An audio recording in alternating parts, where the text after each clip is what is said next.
Batik itu sebuah karya seni, jadi yang sebuah gambar yang dilukiskan pada kain dengan menggunakan alat canting dan menggunakan malam lilin untuk membuat motif dalam sehelai kain batik itu.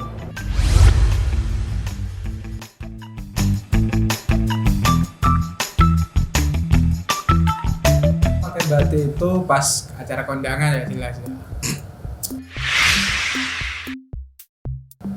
Normal. Terus sama kalau suka aja. Kondangan gitu? kondangan Enggak, ini lebih ke ikut. acara resmi, lebih ke acara resmi. Oke, acara resmi.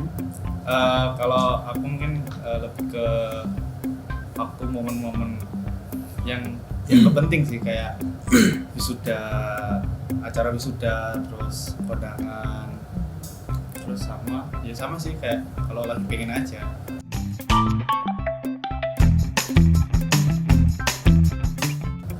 Sama pakai kaos. Enggak lah. Kondangan pakai batik. Cocok aja ya. Soalnya mungkin lebih sopan. Nggak tahu ya, cuman kalau setahuku sih kalau di acara kondangan itu kan biasanya yang keluarga mantennya itu kan biasanya pakai beskap dan pakai bawahan batik. Nah mungkin dari situ sih hanya kayak mungkin lebih pantas kalau pakai batik. Batik tuh soalnya nggak ribet gitu, kainnya adem juga. Kelihatan berwibawa ke nikahnya mantan. Iya.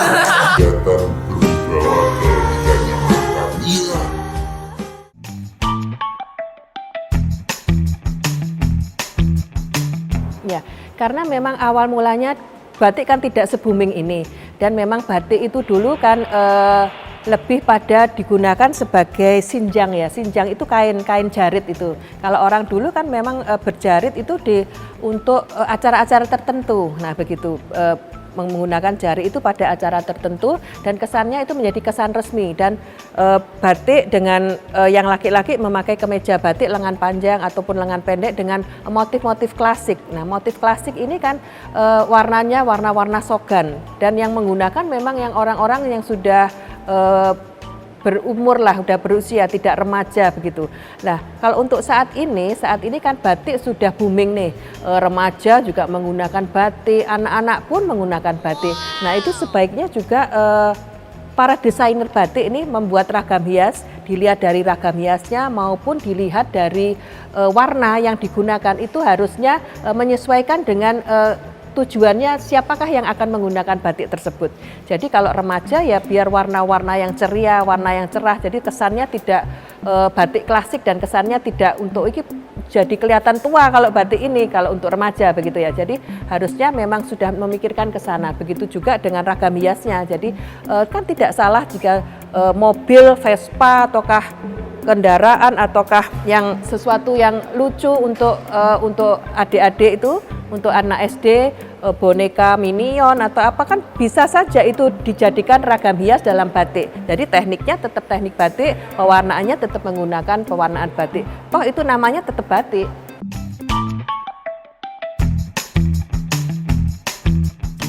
Seperti tulis. Bunga, daun-daun. Oh gitu kita belajar dulu main batik. Iya. Motif apa ya? Tapi kita tadi nggak boleh belajar. Itu kalau nggak salah batik kawung. Habib? Nggak tahu. Oke, benar, batik kau.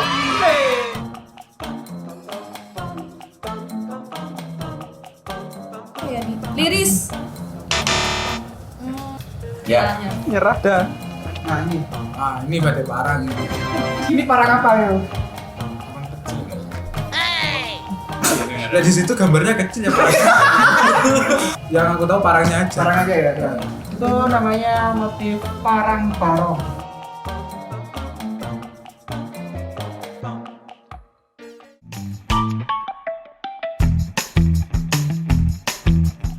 Ada beberapa ragam hias batik yang di Jogja maupun Solo yang hanya boleh digunakan untuk ragam hias yang di batik itu hanya boleh digunakan untuk rajanya. Ragam hias tertentu boleh digunakan untuk pengawalnya. Nah, begitu. Termasuk ragam hias kawung ataupun parang. Nah, tapi orang awam banyak yang tidak tahu bahwa parang, kawung itu ada yang dalam perkembangannya itu digunakan sebagai apa ya? Kombinasi untuk membuat sarung bantal ataupun korden, itu sebetulnya tidak boleh. Tapi kalau memang sekarang tidak seketat itu sih.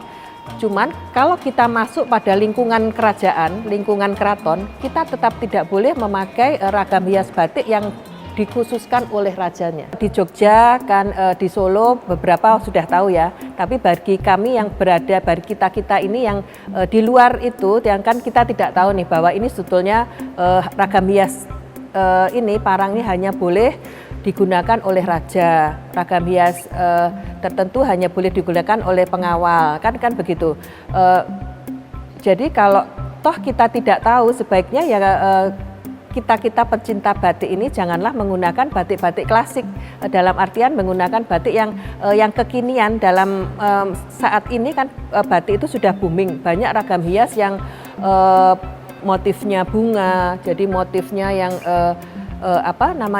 tidak mempunyai makna tertentu, tidak mempunyai keharusan untuk digunakan di suatu lingkungan kerajaan namanya. Ya.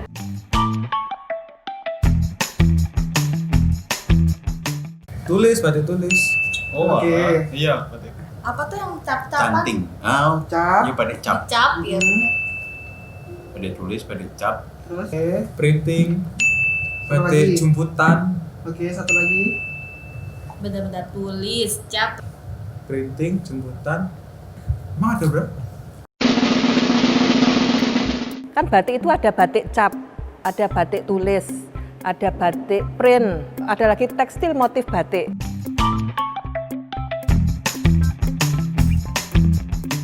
Kapan mulai nyobain? Silakan diskusi dulu. Oh, sini.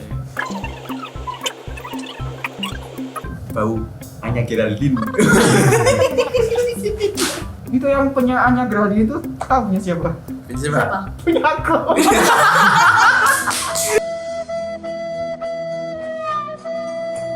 Masya Allah. 200 ke atas ya? 200-an. Antara 100 sampai 200. Ya sekitar itu 150 200. Fix ya, 150 ya. 250-an. Oke, selanjutnya 200, 400 nih kayaknya. 150. oke 150. Apa ya 300 lah. Iya 300. 120. Ayo, yang Yes, 135 lah. Oke, kita lock ya 135. 75 wis. 75. Pas. Pas 75. Ini mungkin 300. Aku lebih anu ini sih ada mungkin.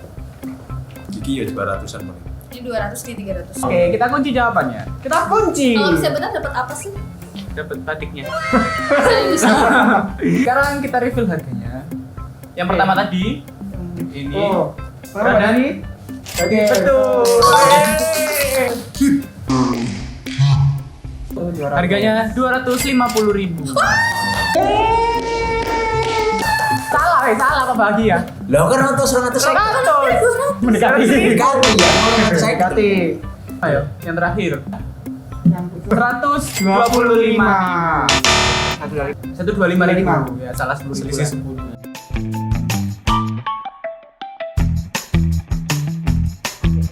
Yang batik tulis tapi murah, tidak murah ya, harganya itu harganya itu wong tulis kok harganya segitu, umpamanya 100 begitu, itu Madura. Tapi cantingannya besar-besar. Nah, Madura pun ada yang mahal sampai 2 juta, 5 juta, 15 juta, itu di non tangis. Nah, itu batiknya itu cantingannya 0,1 dan sangat kecil-kecil, tidak ada bidang kosongnya. Dan dibatik secara bolak-balik. Batik bolak-balik itu kan ini ya, membatik bolak-balik itu tidak mudah. Bagaimana goresan yang ada di depan harus sama dengan goresan yang ada di belakang. Dan sehelai kain batik itu kan lebarnya 110 atau 125 dan panjangnya 225. Itu kan panjang. Kalau bolak-balik itu nama istilahnya diterusi, itu pasti mahal.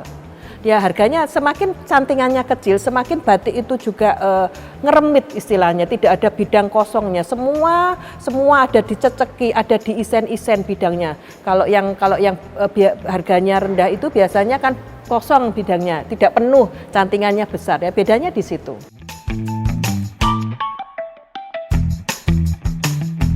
Ya bangga lah. Namanya Kalau nggak bangga kita kan nggak mungkin pakai batik. Kayak proses gimana susahnya bikin batik, bikin motif yang benar-benar original itu kan susah banget gitu loh.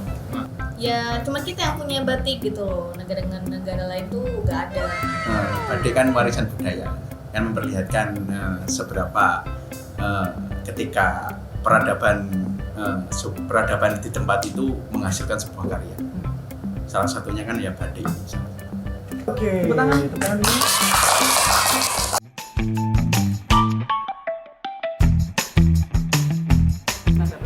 Ya, aku berpesan nih kepada pemuda-pemudi Indonesia.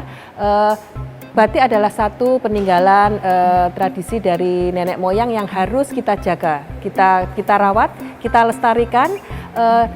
Sebisa mungkin memang kita tidak meninggalkan ragam hias yang menjadi ciri khas Indonesia ataupun menjadi ciri khas dari daerah kota di mana batik itu dibuat. Dan sebagai pemuda-pemudi, saya rasa tidak hanya Anda menggunakan batik itu dikenakan, sebaiknya ketahuilah apa sih sebenarnya ragam hias dari batik yang Anda pakai itu, khususnya apalagi kalau batik klasik ya. Karena itu untuk pembelajaran dan supaya kita tetap menjaga ini apa yang sudah dibuat oleh pendahulu kita, bisa kita lestarikan, bisa kita jaga, dan akhirnya juga Anda bisa menceritakan kepada generasi penerus Anda. Ini loh, ini karena batik dulu itu selalu mempunyai makna dari sehelai kain batik. Jadi begitu, ya.